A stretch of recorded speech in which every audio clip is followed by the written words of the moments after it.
ಓಂ ಶ್ರೀ ಗುರು ಬುದ್ಧ ಬಸವ ಅಂಬೇಡ್ಕರ ಹರಳಯ್ಯ ನಮಃ. ನಾನು ಮಾದೇವಪ್ಪ ಯಲ್ಲಪ್ಪ ಹೊನ್ನ ಕಸ್ತೂರಿ ವಿಜಯಪುರ. ಶ್ರವಣ ಮಾಡುತ್ತಿರುವ ಎಲ್ಲ ಸದ್ಭಕ್ತರಿಗೆ ನನ್ನ ಶರಣಾರ್ಥಿಗಳು.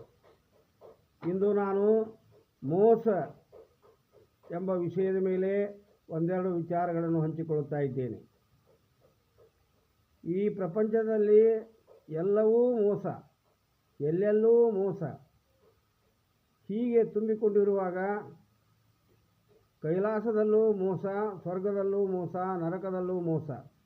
ಇದು ಕಲಿಯುಗದ ಸತ್ಯಕತೆ. ಆದರೂ ಇದು ವಾಸ್ತವ ಸಂಗತಿ. ಗಂಡ ಹೆಂಡತಿಗೆ ಮೋಸ ಮಾಡುವುದು, ಹೆಂಡತಿ ಗಂಡನಿಗೆ ಮೋಸ ಮಾಡುವುದು, ತಂದೆ ಮಕ್ಕಳಿಗೆ ಮೋಸ ಮಾಡುವುದು, ಮಕ್ಕಳು ತಂದೆಗೆ ಮೋಸ ಮಾಡುವುದು, ಅಣ್ಣ ತಮ್ಮನಿಗೆ, ತಮ್ಮ ಅಣ್ಣನಿಗೆ, ಹೀಗೆ ಎಲ್ಲೆಲ್ಲೂ ಮೋಸ. ಈ ಮೋಸ ಪ್ರಪಂಚದಲ್ಲಿ ತುಂಬಿಕೊಂಡಿರುವಾಗ ನಾವು ಎಚ್ಚರಿಕೆಯಿಂದ ಜವಾಬ್ದಾರಿಯಿಂದ ಬಾಳುವುದನ್ನು ಕಲಿಯಬೇಕು. ನೀವು ಯಾರನ್ನಾದರೂ ನಂಬಿದ್ರಿ ಅಂದರೆ ಅವರು ಇಟ್ಟರು ಚಿನಿ ಅಂತ ತಿಳ್ಕೋಬೇಕು. ನಮಸ್ಕಾರ ಮಾಡಿದರು, ಕಾಲ ಬಿದ್ದರೂ ಇವನು ಯಾರ ಹಿತಕ್ಕಾಗಿ ಮಾಡುತ್ತಾನೆ ಎಂಬುದನ್ನು ಅರಿತಿರಬೇಕು. ತಂದೆ ಬೇಡ, ತಂದೆಯ ಆಸ್ತಿ ಬೇಕು ಎನ್ನುವ ಮಕ್ಕಳೇ ಬಹಳ. ಯಾರಾದರೂ ಹಸಿದು ಬಂದರೆ ಅವರಿಗೆ ಕರುಣೆಯಿಂದ ದಯೆಯಿಂದ ನೀವು ಅನ್ನವನ್ನು ನೀಡಿದರೆ ಅದನ್ನು ಉಂಡು ಅವರು ಜಂತಿಯನ್ನೇ ಎನಿಸಿಬಿಡುತ್ತಾರೆ. ಇನ್ನು ಗೌಡರು ಕುಲಕರ್ಣಿ ಎಂದು ಕಾಲು ಬೀಳುತ್ತಾರೆ. ಅವರಂತೆ ನಯವಿನಯವಾಗಿ ಹೇಳಿ ತಮ್ಮ ಬೇಳೆಯನ್ನು ಬೇಯಿಸಿಕೊಳ್ಳುತ್ತಾರೆ. ಆಗ ನಾವು ಅಡ್ಡಲಾಗಬಾರದು. ನಾವು ಅಡ್ಡಲು ಆದರೆ ಅವರಿಗೆ ಸುಖವಾಗುತ್ತದೆ ಹಾಗೂ ತಮ್ಮ ಬೇಳೆಯನ್ನು ಬೇಯಿಸಿಕೊಳ್ಳುತ್ತಾರೆ. ಆದರೆ 12ನೇ ಶತಮಾನದಲ್ಲಿ ಅಣ್ಣ ವಿಶ್ವಗುರು ಅಣ್ಣ ಬಸವಣ್ಣನವರಿಗೆ ಹರಳಯ್ಯನವರು ಶರಣು ಎಂದಾಗ ಅಣ್ಣ ಬಸವಣ್ಣನವರು ಶರಣಾರ್ಥಿ ಎಂದರು. ಅದರ ಪಶ್ಚಾತ್ತಾಪಕ್ಕಾಗಿ ಹರಳಯ್ಯನವರು ತಮ್ಮ ಅರ್ಧಾಂಗಿ ಧರ್ಮಪತ್ನಿ ಅವರ ಜೊತೆ ನಿವೇದಿಸಿ ತಮ್ಮ ತೊಡೆಗಳನ್ನು ಕೊಯ್ದು ಪಾದರಕ್ಷೆಯನ್ನು ಮಾಡಿದರು. ಈಗಲೂ ಅವು ಸೇಡಂ ತಾಲೂಕಿನ ಬಿಜನಹಳ್ಳಿ ಗ್ರಾಮದಲ್ಲಿ ಸುರಕ್ಷಿತವಾಗಿ ರಕ್ಷಣೆ ಮಾಡುತ್ತಾರೆ. ಆದರೆ 21ನೇ ಶತಮಾನದಲ್ಲಿ ನಮಸ್ಕಾರ ಅಂದರು. ಅವರು ಯಾರ ಹಿತಕ್ಕಾಗಿ ನಮಸ್ಕಾರ ಮಾಡುತ್ತಾರೆ ಅಥವಾ ಸಹಜವಾಗಿ ಮಾಡುತ್ತಾರೆ ಎಂಬುದನ್ನು ವಿಚಾರಿಸಬೇಕು. ನಿಮ್ಮದೇ ನಿರ್ಧಾರವನ್ನು ತೆಗೆದುಕೊಳ್ಳಬೇಕು. ನಾವು ಹಿತ್ತಾಳಿಕೆಯೇ ಆಗದೆ ನಮ್ಮ ವಿಚಾರವನ್ನು ಅರ್ಥಪೂರ್ಣವಾಗಿ ವಿಚಾರಿಸಬೇಕು. ಬಾಗಿಲು ಕಾಯುವವರು ಬಹಳ, ಎಂಜಲು ತಿನ್ನುವವರು ಬಹಳ, ಎಂಜಲ ತಿಂದು ಅವರಂತೆ ಹೇಳುವವರು ಬಹಳ. ತನು ಒಬ್ಬರಿಗೆ, ಮನ ಒಬ್ಬರಿಗೆ, ಆಸ್ತಿ ಪಾಸ್ತಿ ಮತ್ತೊಬ್ಬರಿಗೆ, ಹೀಗೆ ಎಲ್ಲೆಲ್ಲೂ ಮೋಸ ಕಂಡುಬರುತ್ತದೆ. ನಯವಿನಯವಾಗಿ ಮಾತನಾಡಿ ನಮ್ಮನ್ನೇ ಯಾಮಾರಿಸಿ ನಮ್ಮನ್ನೇ ಹೊಗಳಿ ಬಿಡುತ್ತಾರೆ, ಅಪಪ್ರಚಾರ ಮಾಡುತ್ತಾರೆ. ಆದ್ದರಿಂದ ನಾವು ಶಿವಭಕ್ತರಲ್ಲದವರ ಜೊತೆ ಮಾತನಾಡಬಾರದು, ಶಿವಭಕ್ತರಲ್ಲದವರ ಜೊತೆ ನಾವು ನಲಿಯಬಾರದು, ಶಿವಭಕ್ತರಲ್ಲದವರ ಜೊತೆ ನಾವು ಏನೂ ಹೇಳಬಾರದು, ನಮ್ಮ ಅನುಭವವನ್ನು ಹೇಳಿಕೊಳ್ಳಬಾರದು.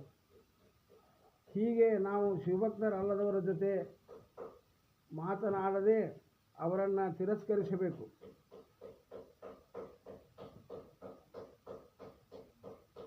ಆಗ ಅವರು ನಮಗೆ ಏನೂ ಮಾಡಲಿಕ್ಕೆ ಬರುವುದಿಲ್ಲ. ನಾವು ಒಬ್ಬರಿಗೆ ಒಳ್ಳೆಯದನ್ನು ಮಾಡಿದರೆ ಅದನ್ನು ಮರೆತು ಬಿಡಬೇಕು. ಆದರೆ ಅವರು ನಮಗೆ ಕೆಟ್ಟದ್ದನ್ನು ಮಾಡಿದರೆ ನಾವು ಅದನ್ನು ಮರೆತು ಬಿಡಬೇಕು. ಇಲ್ಲದೇ ಇದ್ದರೆ ಅದೇ ನಾವು ಹೇಳ್ಕೊತ ಹೋದೆವಪ್ಪ ಅಂದ್ರೆ ಅದು ನಮಗೆ ತಾಪ ಕೊಡುತ್ತದೆ. ಆದ್ದರಿಂದ ನಾವು ಮನದಲ್ಲಿ ಕೋಪ ತಾಪ ಮಾಡದೆ ಸಮಾಧಾನಿಯಾಗಿ ಇರುವುದನ್ನು ಕಲಿಯಬೇಕು. ಈ ಜಗತ್ತನ್ನು ತಿದ್ದಲು ಯಾರಿಂದಲೂ ಸಾಧ್ಯವಿಲ್ಲ. 12ನೇ ಶತಮಾನದಲ್ಲಿ ವಿಶ್ವಗುರು ಅಣ್ಣನವರು ಇದ್ದಾಗ ಬಸವ ಕಲ್ಯಾಣ ಅದು ರಾಮರಾಜ್ಯವಾಗಿತ್ತು.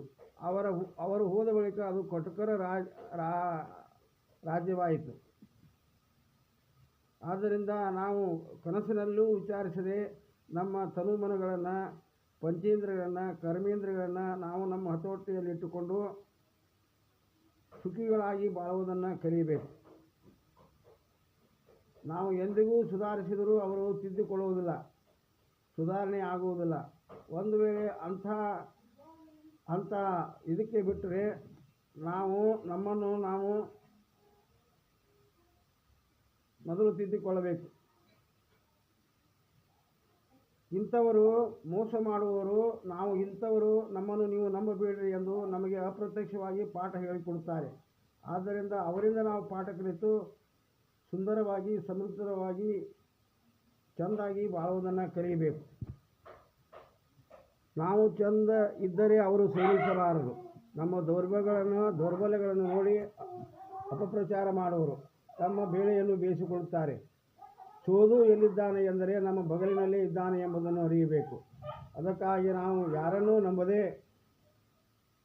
ಅಂದರೆ ಹೆಂಡರು, ಮಕ್ಕಳು, ಸಹೋದರರು, ಬಂಧುಗಳು ಯಾರನ್ನೂ ನಂಬದೆ ಆ ಭಗವಂತನಲ್ಲಿ ಗುರುವಿನಲ್ಲಿ ನಂಬಿಕೆ ಇಟ್ಟು ನಿಶ್ಚಲವಾಗಿ ಸದೃಢವಾಗಿ ಗುರುವಿಗೆ ನಾವು ಆರಾಧಿಸಿ ಗುರುವಿಗೆ ಗುಲಾಮನಾಗಿ ನಾವು ಅವನ ಪಾದಕಮಲದಲ್ಲಿ ಶರಣಾದರೆ ಮಾತ್ರ ನಾವು ನಿಶ್ಚಲವಾಗಿ ನಿಶ್ಚಯವಾಗಿ ಸಂತೋಷದಿಂದ ಪರಮಾನಂದದಿಂದ ಬದುಕಬಹುದು. ಅಂಥ ಮನಸ್ಸನ್ನು ಭಗವಂತನು ನಮಗೆ ನೀಡಲಿ ಎಂದು ಹಾರೈಸುತ್ತಾ ಎಲ್ಲರಿಗೂ ಶರಣಾರ್ಥಿಗಳು.